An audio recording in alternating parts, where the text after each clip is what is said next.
முடியாது. உள்ள போன மகத்துல நீ உள்ள போறதுக்குள்ளே உனக்கு போதுமா, என்னத்துக்குடா வந்தோம் அங்கிட்ட அப்படி நின்றுட்டு அப்படியே போயிருந்துருக்கலாங்கிற மாதிரி தோணும். ஆமா சார். எல்லாமே மாறி போயிடும். 6 மணி நேரம் 7 மணி நேரம் அந்த கியூல நிற்கும் போதே வந்து நிற்கிறதுக்குள்ளாவே எதுக்கு நம்ம பேசாம வந்தோமா, கடலுக்கு பார்த்தோமா, குளிச்சோமா, அப்படி குடி சாமியை நினச்சிட்டு போயிருந்துருக்கலாமே, இப்படி தான் எண்ணம் தோணுமே தவிர நமக்கு அந்த இடத்துல ஒரு மன நிறைவு வருமானம் வரவே வராது. நீ எப்படி போனாலும் சரி வரவே வராது. அப்போது இறைவன் வழிபாட்டில் கூட நமக்கு மனநிறைவு இல்லாத வழிபாட்டு தளத்தமாக தான் நம்ம வச்சுருக்குறோம். எல்லா இடத்துலையும் குமியும், சனங்கள் போய் குமியுவாங்க, அது வேறு விஷயம். அது செம்பரையாற்றோட மோசமான கூட்டம் தானே, புரியுதா? செம்பரையாறு கூட போச்சுன்னு சொன்னால் உயிர் போனாலும் போகட்டும்னு சொல்லிட்டு ஒன்றா போய் விழுந்து உயிரை விடும். ஆனால் நீ அதுலேயும் கேடு கட்டும், உயிர் போகுதுன்னா அந்த அப்படியே நின்றுக்குருவோம், அவன் போகிறவன் போட்டும்பா அப்படின்னு சொல்லி. புரிஞ்சுதான் நான் சொல்கிறது? அப்போ நம்ம குறைபாடுகள் எங்கே எப்படிலாம் வச்சுருக்கிறோம்னா நமக்கு சாதகமான இதுகளை தான் நம்ம வச்சுருக்கோம் தவிர உண்மையிலே எந்த தெய்வத்தையும் முழுமையாக நம்ம நேசிக்கிறோம், தெய்வத்தை நம்ம நம்பி முழுசாக பயணம் பண்ணுறோம் அப்படின்னு சொல்கிறோம் அப்படின்னா நாங்கள் சொல்லுவோம் சத்தியமாக இல்லைன்னு தான் சொல்லுவோம். யாருமே இல்லை அப்படின்னு தான் சொல்லுவோம். நீ எந்த தெய்வத்தையும் நம்பலை அப்படி தான் சொல்லுவோம். ஏன் உன் வீட்டில் இருக்கிற 4 பேர் இருக்கிற 4 பேர் 4 கோணத்தில் இருப்போம். நீ ஒருத்தர் 4 பேர் ஒரே நம்பிக்கையாக இருக்கிறீங்க கிடையாது இல்லை. அப்புறம் எப்படி நீங்கள் மற்ற இதுகளை நம்புவீங்க, மற்ற தெய்வத்தை எப்படி நம்புவீங்க? இப்போ நம்ம வீட்டுக்குள்ளே இருக்கிறவங்க 4 பேர் இருக்கிறோம்னா 4 பேர் இவன் இதை செய்வான் இவன் இதை செய்வானே நமக்கு தெரியும். ஆனால் நமக்கு நம்பிக்கை வருதா?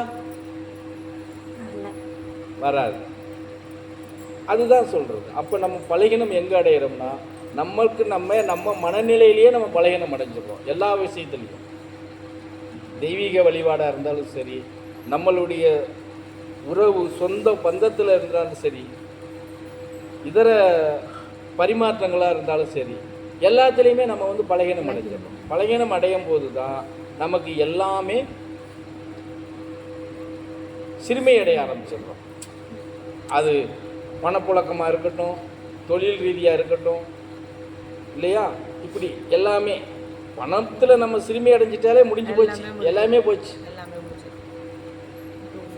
மனித வாழ்க்கையில் பணப்புழக்கம் நம்ம கையில் இல்லைன்னு நம்ம பக்கத்தில் இருந்து தெரிஞ்சிருச்சுன்னா நீ அப்படியே அடுத்தடுத்து சிறுமைப்படுத்திட்டு போய்கிட்டே இருப்பாங்க. அப்போ அந்த பணம்ங்கிறது எல்லாத்துக்கும் பிரதானமானதுன்னு ஆகி போயிடுச்சு. ஆனால் அதை உருவாக்குறதுக்கு, அதை நிலையாக நம்மக்கிட்ட நிற்க வைக்கிறதுக்கு தேவைப்படுதுன்னா கண்டிப்பாக இறைவனுடைய அனுக்கிரகம் கண்டிப்பாக தேவை. அவனுடைய அனுக்கிரகம் இல்லாமல் அதை கொண்டாந்து நம்மகிட்ட சேர்க்கவும் முடியாது, நிலைநிறுத்தவும் முடியாது. இதில் எந்த மாற்று கருத்தும் கிடையாது. நீ எவ்வளோ பெரிய அறிவாளியானவள் இரு, வரும் மறுநாள் பார்த்தா இருக்காது. நீ எவ்வளோ ஒரு கெட்டிக்காரத்தனமான நீ தொழில் பார்த்தாலும் சரி, வரும் மறுநாள் பார்த்தா இருக்காது. அது நம்ம எந்த தெய்வத்தை நேசிக்கிறோமோ, எந்த தெய்வத்தை நம்புகிறோமோ, அவங்களுடைய அனுக்கிரகம் இருந்தால் மாத்திரம்தான் இது நமக்கு சாத்தியமாகும். அதில் சும்மா 1008 நம்ம விவாதம் பண்ணி 1008 வேதங்கள் இப்படி வேண்டாத விவாதங்கள் பண்ணிக்கிட்டு இருக்கிறதெல்லாம் கறிக்கு உதவாது.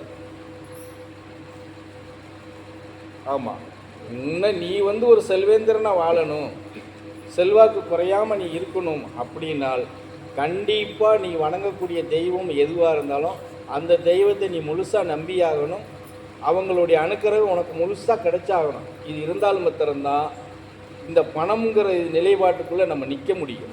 இல்லைன்னா நிற்காது, நம்மகிட்ட எவ்வளோ வந்தாலும் நிற்காது. அப்போது ஒரு குடும்பத்துக்குள்ளே ஒரு பணப்புழக்கம் குறைஞ்சிருச்சின்னு வச்சுக்கோ, எல்லா கஷ்டமும் வந்துடுமே, எல்லா கஷ்டமும் வந்துடும். எங்கிட்ட கணவனாக இருந்தால் மனைவிக்கிட்ட கோவப்பட வேண்டியது வரும், மனைவி கணவன்கிட்ட கோவப்பட வேண்டியது வரும், இருவருக்கும் தனக்கு பிறந்த குழந்தைய கோவப்படும். குழந்தைய கோவப்படுறத பார்த்து நீங்கள் 2 பேரும் எரிச்சல் அடைவீங்க குழந்தை மேலே. அப்போது உங்களுக்குள்ள இந்த இதுகள் வரும்போது பக்கத்து வீட்டுக்காரன் கவனிக்க ஆரம்பிச்சிடுவான். ஓ, இது இங்கே லாட்ரி அடிக்கிடா, பஞ்சப்பாட்டு வருது, நம்ம பக்கத்தில் போகக்கூடாது.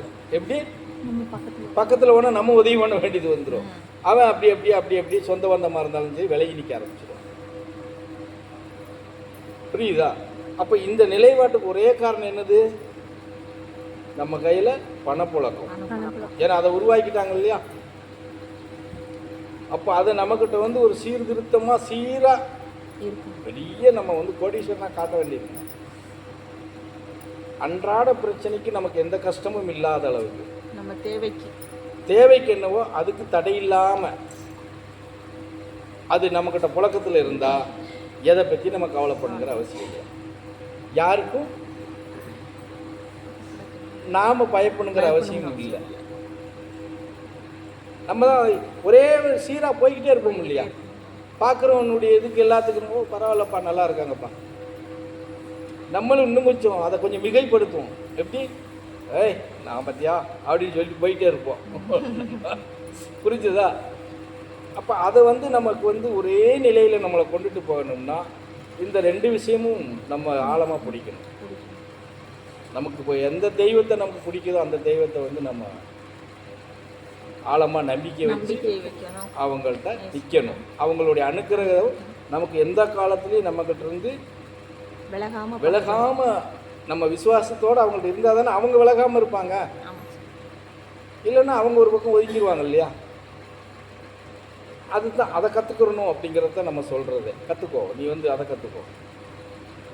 நீ வந்து சித்தாந்தத்தில் வந்து நிற்கிற அப்படின்னா நீ வந்து பெரிய எல்லாத்தையும் சீர்திருத்தவாதியால் நீ ஆக வேண்டாம். உன்னையும் நீ காப்பாற்றிக்க, உன் குடும்பத்தை காப்பாற்றிக்க, உன் பிள்ளைய காப்பாற்றிக்க. அந்த அடிப்படையில் எந்த கஷ்டமும் வராத அளவுக்கு நீ பயணம் பண்ண கற்றுக்கோ. அவ்வளோதான். அதை கற்றுக்கிட்டேன்னு வச்சுக்கேன், எந்த பயமும் வராது.